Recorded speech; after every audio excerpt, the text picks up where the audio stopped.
Hola, buenas tardes a todos. Soy la doctora Paula Alonso. Otra vez nos encontramos para compartir en esta ocasión la charla de difusión y perfusión.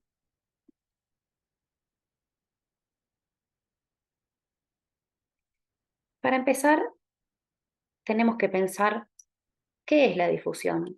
Y en realidad les puse la imagen de un vaso de agua porque pensando en un sistema cerrado cualquiera, como puede ser agua en un vaso, la difusión no es ni más ni menos que el movimiento de estas moléculas de agua en un medio. En este caso, en el vaso, las moléculas de agua en movimiento. Pero ¿qué es lo que tenemos que saber nosotros con respecto a esto aplicado al cuerpo humano?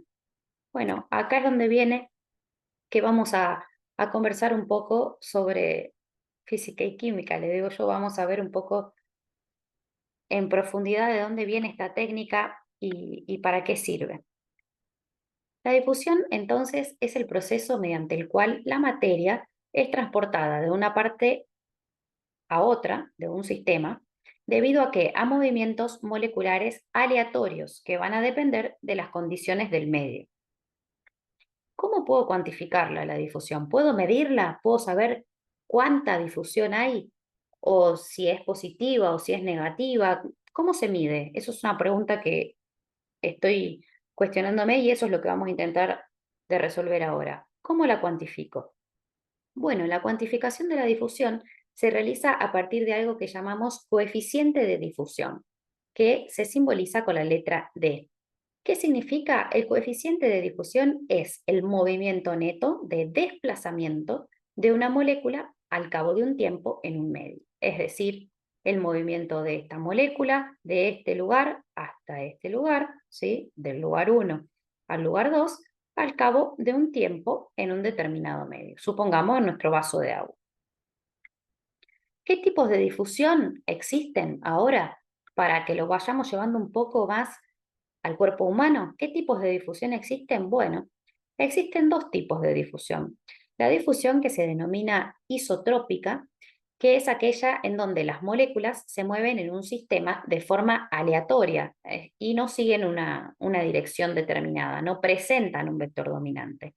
En cambio, la difusión anisotrópica es aquella que tiene un movimiento direccional con un vector predominante. En los tejidos biológicos, la posibilidad de difusión va a depender de la dirección en la que se la mida. Ahora bien, ¿qué tipo de difusión tenemos en el sistema nervioso central? ¿Alguna vez se preguntaron cómo difunden las moléculas de agua en el sistema nervioso central? Bueno, el tipo de difusión en el sistema nervioso central, las moléculas de agua se mueven, pero se encuentran con ciertas barreras. En este caso, en el cerebro, son las fibras de la sustancia blanca, que determinan una barrera anatómica, arquitectural, que no le permiten a las moléculas de agua seguir en el movimiento que ellas deseen. Por lo tanto, siguen un vector predominante, es decir, que tiene un movimiento direccional y a esto se lo llama anisotrópico, como lo vimos recién. Entonces, la difusión en el sistema nervioso central tiene un vector predominante de anisotropía y esto nosotros lo llamamos el modelo del elipsoide, donde hay un vector que es mayor que los demás, como si fuese una pelota de rugby, ¿sí? La difusión anisotrópica tiene la morfología del elipsoide o una pelotita de rugby. La difusión del agua en los tejidos, entonces, ¿de qué tipo puede ser? Anisotrópica o isotrópica, como ya habíamos conversado. En el cuerpo humano, el tipo de difusión que encontramos en el cerebro es una difusión elipsoide o anisotrópica con un vector predominante, es decir, la mayoría de las moléculas de agua siguen este vector, ¿sí?, de movimiento. Ahora, hablando de la difusión en resonancia magnética, ¿qué es esta imagen que ustedes conocen de difusión? Es una representación gráfica del desplazamiento de estas moléculas de agua en un tejido en vivo en un intervalo de tiempo específico. Es decir, el tiempo que dure la secuencia, yo adquiero esta imagen que ahora vamos a ver cómo llegamos a esto y representa gráficamente qué es lo que está pasando con esas moléculas de agua. Ahora, la pregunta que yo me hago es,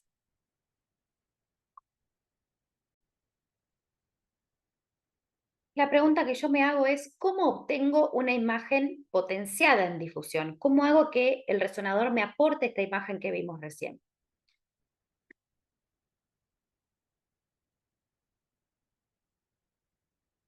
¿Cómo hago para llegar de esta ecuación que corresponde a una secuencia de difusión a través del resonador hasta esta imagen, que es la resonancia magnética en DWI que nosotros vamos a diagnosticar?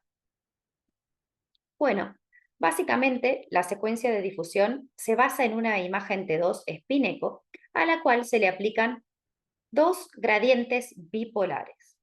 Pero ahora me pregunto, ¿qué es un gradiente? Bueno, un gradiente es un campo magnético que se aplica temporariamente y provoca una alteración en la homogeneidad del campo y la señal del objeto disminuye. Esto viene de la secuencia de Halley-Tanner desde 1965.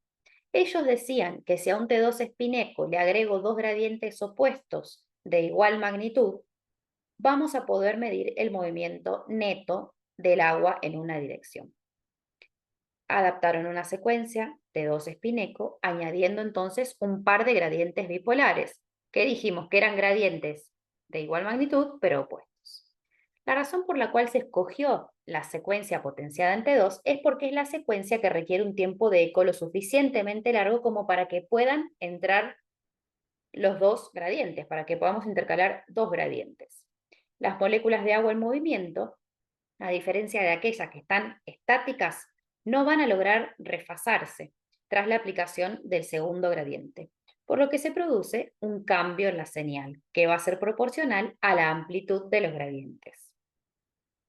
Parece un trabalenguas, pero si lo piensan despacito lo van a entender. Ahora lo vamos a ver con imágenes. Lo repito, las moléculas de agua que están en movimiento, las que están moviéndose, no logran refasarse cuando aplico el segundo gradiente, por lo que se produce este cambio en la señal. La sensibilidad de las secuencias de difusión va a depender de la amplitud del gradiente bipolar y también de la duración. El parámetro que vamos a utilizar para variar la amplitud y la duración de los gradientes bipolares se denomina valor B. Ustedes lo deben haber escuchado, el valor B, porque es parte de los parámetros que los radiólogos normalmente utilizamos para evaluar luego las imágenes. Un B de 800, un B de 1000, un B de 500, dependiendo del tejido que estemos evaluando. En la práctica clínica, ¿para qué me sirve el valor B de la secuencia? Para evaluar la sensibilidad. Ahora bien, acá vamos a ver este ejemplo. Tenemos esta imagen que logramos de la difusión. Entonces, vamos a venir de la frase que recién repetimos para que podamos entender. Los protones varían su posición entre el primero y el segundo gradiente. ¿Sí? Si el protón varía la posición entre el espacio que ocurre el primero y el segundo gradiente, los gradientes no se anulan porque están en distinta posición y entonces pierdo señal. ¿Esto qué significa? Que se están moviendo normalmente los protones y las moléculas de agua y voy a obtener una secuencia de difusión normal. Lo repetimos. El protón varía su posición, cambia, le aplico un gradiente, cambia la localización, le aplico el segundo gradiente, cambia. Entonces, como están en distinta posición, porque se movieron, no se pueden anular los gradientes y la señal cae. Ahora veamos qué va a pasar cuando hay un área que está comprometida, que está enferma. ¿Qué pasa si los protones no cambian su posición? Están estáticos. Por ejemplo, si tengo edema citotóxico en una célula, hay agua atrapada adentro de esa célula. El protón no va a poder cambiar su posición entre el gradiente 1 y el gradiente 2 y se queda estático en donde está. Con lo cual, cuando aplico el segundo gradiente, como son idénticos y en diferente polaridad, se anulan y al anularse genera una señal T2 del tejido.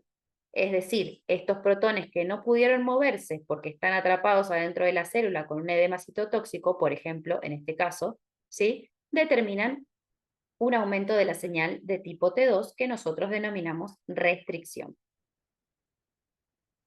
Algunos parámetros que debemos conocer son el valor B, que es el factor de difusión A medida que este aumenta, la pérdida de señal es mayor y más ponderamos en difusión. ¿Esto qué significa? Que si el valor B es de 300 o es de 600 o es de 800, va a tener menor sensibilidad y va a ser menos fidedigna esa difusión. ¿Cuál es la difusión que nosotros debemos evaluar siempre? Esta que veíamos en tonalidades de grises, la que les acabo de mostrar, les muestro esta. Esto es un valor B de 1000, esa es la que tenemos que evaluar en cerebro. Y el ADC es el coeficiente aparente de difusión. Estos son los parámetros que debemos manejar nosotros cuando hablamos de difusión. ¿Qué voy a valorar yo de la difusión de la DWI? La voy a valorar de manera cuantitativa y cualitativa. ¿Cómo puedo hacer estas valoraciones? La valoración cualitativa es una valoración visual, es lo que yo veo, el típico que nosotros decimos en Argentina a ojo, es lo que se ve, es la ponderación del DWI según su valor de B. A mayor valor de B, mayor ponderación en difusión. Veo si brilla o no brilla. Básicamente, ¿está blanco o no está blanco? Eso es cualitativo. Cuantitativo, en cambio, como su nombre lo indica, sale a partir de una medición. Esta medición se hace a través de Royce en el ADC, en el mapa de ADC, y eso va a tener un valor. Y ese valor es la propiedad cuantitativa de la difusión. Entonces, la evaluación cualitativa, por ejemplo, en la imagen de arriba, la misma que les había mostrado, vemos que hay restricción a la difusión. Eso significa que hay una difusión lenta, o sea que las moléculas de agua no se están moviendo y cuando apliqué el segundo gradiente, se quedaron opuestas al gradiente inicial y entonces genera esta hiperseñal. Ahora, cuando nosotros no tenemos restricción en la difusión, como es este caso, significa que la difusión es rápida. Esto es, los protones están en movimiento entre el primero y el segundo gradiente y no pueden anularse, con lo cual se genera una señal hipointensa. Y como dijimos recién, la valoración cualitativa es a través del mapa de ADC. El mapa de ADC es un mapa donde se cuantifica el coeficiente de difusión promedio de las moléculas de agua contenidas en un voxel. Me permite cuantificar la DWI y reduce el efecto T2 shine-through, que en realidad son efectos T2 que tiene la secuencia de difusión porque están basadas en un T2 espineco. El mapa de ADC, ¿por qué es importante? Porque no contiene contaminación T1 ni T2. Necesita por lo menos de la adquisición de 2 DWI con diferentes valores de B, es decir, diferente duración y amplitud del gradiente, por lo menos 2 para poder hacer el ADC. Cuantifica absolutamente la severidad de las anormalidades en difusión y descarta la alta señal debido al efecto T2. Aquí les pongo 3 imágenes. Una imagen a la izquierda que, como ustedes la ven, es muy parecida a una secuencia T2 espineco. ¿Por qué? Porque es un valor B bajo, es un valor B de 500. Acá tenemos un valor B de 1000, que es el DWI que todos conocemos, y acá tenemos el mapa de ADC. ¿Sí? Si queremos cuantificar, vamos a cuantificar acá. Y acá vamos a evaluar cualitativamente. Las limitaciones de las secuencias de difusión son varias. Primero, que tienen susceptibilidad magnética, puede haber artificios, perdón, de susceptibilidad magnética y de desplazamiento químico. También hay una baja relación señal-ruido y puede haber artificios por movimiento, respiratorios o peristálticos que la alteren, y los mapas de ADC más fiables son con mayor cantidad de valores de B. Como mínimo 2. Cuanto más valores B adquiero, más fidedignos son los mapas de ADC. Aquí les muestro un artificio por movimiento, donde en realidad acá estamos viendo imágenes que no son reales, que exceden a una hiperseñal por restricción, ¿sí? Lo mismo acá, esta lesión es real, pero fíjense que hay muchas otras imágenes dudosas alrededor por movimiento. El artificio de desplazamiento químico se produce normalmente cerca del peñasco o cerca de las órbitas o cerca del occipital, es decir, cuando la secuencia pasa por un corte adyacente al hueso, ¿sí? Donde hay más rugosidad ósea en los temporales, en el occipital y en la base del frontal. También tenemos los artificios de susceptibilidad magnética, que estas secuencias son muy sensibles, ya sea a todos los elementos metálicos que puede haber eh, craneofaciales o también ortodoncia, etc. Dan mucho artefacto. ¿Cuáles son las aplicaciones clínicas de la difusión? Principalmente la gran aplicación es en el stroke y nosotros la utilizamos para hacer el mismatch difusión-perfusión, es decir, para evaluar el core de área comprometida y el área de penumbra y el tejido potencialmente salvable. Las aplicaciones no vasculares es para evaluar celularidad tumoral, en esclerosis múltiple para evaluar lesiones activas, en patología inflamatoria, por ejemplo, granulomas, abscesos o encefalitis, que nos ayudan para el diagnóstico. En las hemorragias no es para lo que más se utiliza, pero también sirve para saber el estadio del contenido hemático y en la caracterización de lesiones pseudotumorales. Hablando de difusión y ADC en stroke, la difusión es sensible a la alteración en el movimiento de los protones de agua. Cuantifica y demuestra el edema citotóxico, como veníamos hablando, y como modalidad única es la más sensible para la identificación de la lesión aguda. La DWI se va a poner hiperintensa a los 2 o 3 minutos después de instalado el cuadro y es máxima en la primera semana. El pico máximo generalmente se lo ve en el tercer día y a partir de ahí empieza a decrecer la señal.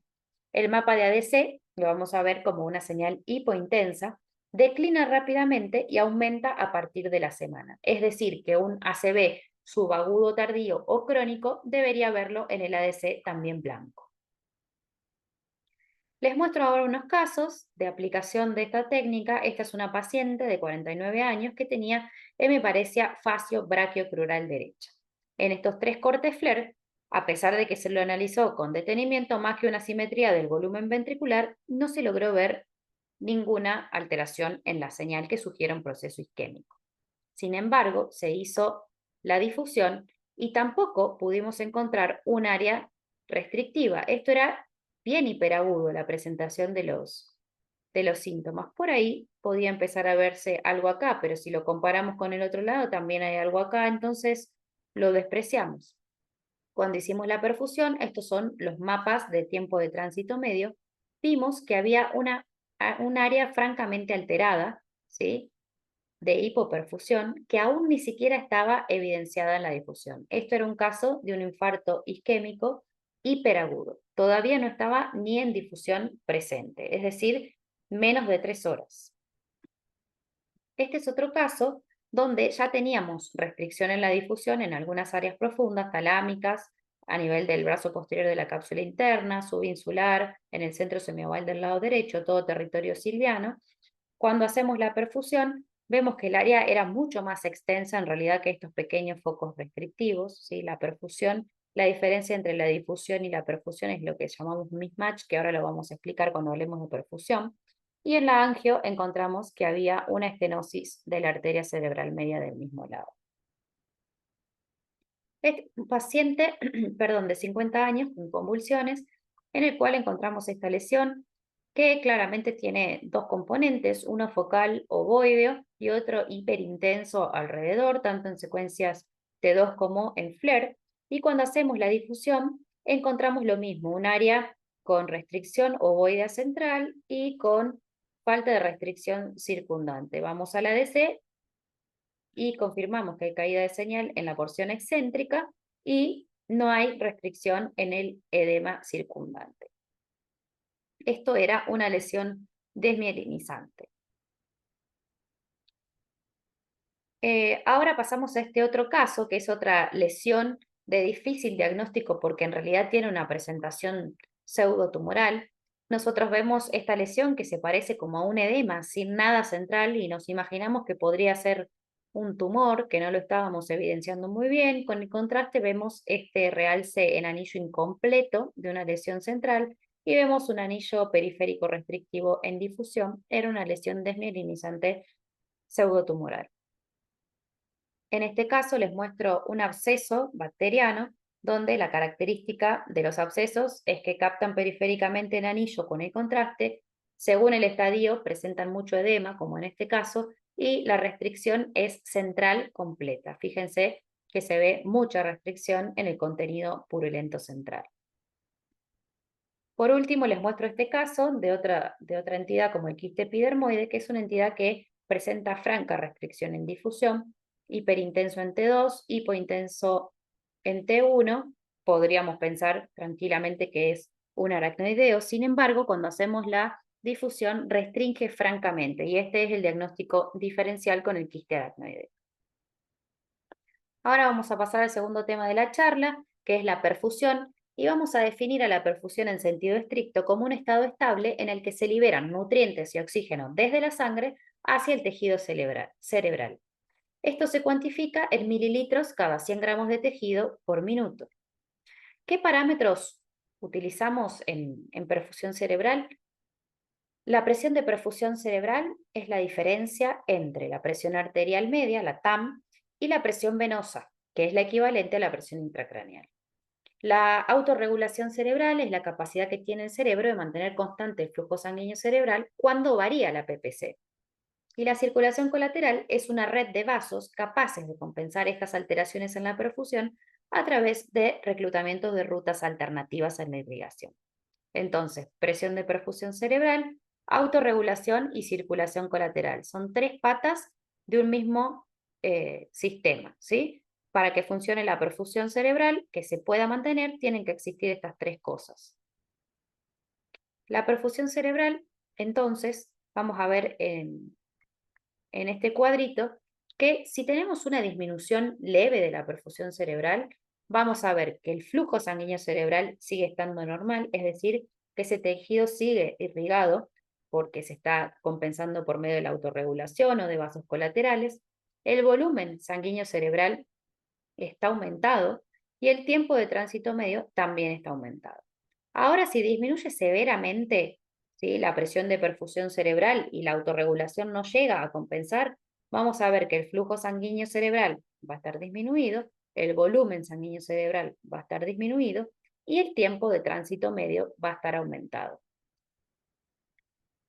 La perfusión cerebral, entonces tenemos que tener en cuenta que los cambios locales y globales que se producen en la perfusión cerebral como consecuencia de estados patológicos, entre ellos el stroke, son modificaciones de la presión de perfusión cerebral, ¿sí? Los cambios locales, entonces, y globales se producen a consecuencia de una alteración en la presión de perfusión cerebral. Esta es una imagen típica de una perfusión, neuroperfusión T2 estrella se llama. Es la que nosotros hacemos con contraste endovenoso. Existe otra que deberíamos dar una clase aparte, y no la vamos a mencionar hoy, pero solamente al final les muestro un caso, que es la perfusión sin contraste o Arterial Spin Labeling, ASL. Se la usa mucho en chicos y también en muchos centros las hacen de rutina a las dos, pero la que tiene mayor sensibilidad y la que más se utiliza es la neuroperfusión T2, que se utiliza con administración de contraste, por bomba o en bolo endovenoso, rápido y constante y sin solución fisiológica al final. Debemos ver que la curva tiene esta morfología, ¿sí?, y que esta meseta se mantenga continua. Para saber si está bien hecho el bolo, no tenemos que encontrar mellas en la punta de la curva, ¿sí?, en el sector más declive, y no tenemos que quedarnos a mitad de camino. Cuando vemos una curva que está ascendiendo y se queda la meseta bajita, sabemos que esta curva no está bien adquirida y que puede que los mapas de color que nosotros adquirimos no sean tan fidedignos. En este caso les estoy mostrando un mapa de tiempo de tránsito medio. Ahora vamos a ver todos. Acá les muestro el volumen sanguíneo cerebral relativo, ¿sí?, el flujo sanguíneo cerebral relativo, el tiempo de tránsito al pico, el mean transit y el tiempo de tránsito medio. Los que más se utilizan son estos dos y este, ¿sí?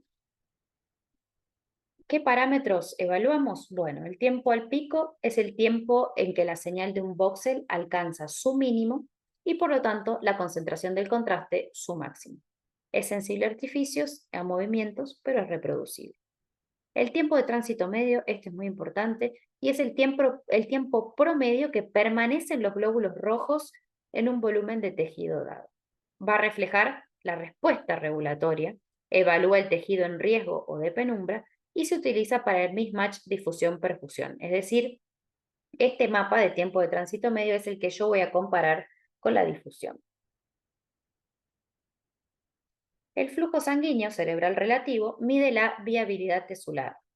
Entonces, si nosotros dijimos que con el tiempo de tránsito medio vemos la capacidad de regulación o de adaptación de ese cerebro, ya sea por reclutamiento de vasos colaterales o por el sistema autorregulatorio, nosotros sabemos que con el flujo sanguíneo cerebral relativo vamos a medir viabilidad tisular, es decir, que el aporte de oxígenos y nutrientes esté siendo suficiente en ese tejido evaluado.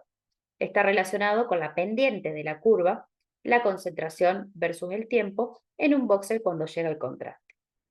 El volumen sanguíneo cerebral relativo normal es entre 4 a 5 mililitros cada 100 gramos de tejido. La medición del espacio intravascular es la medición del espacio intravascular en relación a una cantidad de tejido, ¿sí? Está representado por el área bajo la curva y no reemplaza a la difusión. Eso es importante. Bien, las secuencias de perfusión entonces van a definir el área de penumbra, que es el área potencialmente salvable, y al comparar los hallazgos de difusión con perfusión, obtenemos lo que llamamos el mismatch difusión-perfusión. ¿Cuáles son las aplicaciones de la perfusión? Entonces, la principal aplicación de la perfusión es la detección del área de penumbra en stroke. El mismatch difusión-perfusión nos va a permitir comparar la alteración que encontramos en difusión, ¿sí?, con la anormalidad que hay en perfusión hemodinámicamente hablando, cambios hemodinámicos alrededor de esta área core central isquémica, que es este tejido que encontramos por fuera, que tenemos que evaluar si lo podemos salvar o no con una reperfusión, ¿sí? El mismatch o diferencia entre uno y otro se llama área de penumbra. Nosotros entonces vamos a encontrar que hay una porción central que llamamos core, hay un área alrededor de este core con anomalías en la difusión, ¿sí? O sea, esto está bien restringido, esto puede tener ciertas anomalías en la difusión. Alrededor de estas anomalías vamos a encontrar ya una anormal perfusión anormal de toda esta área, ¿sí?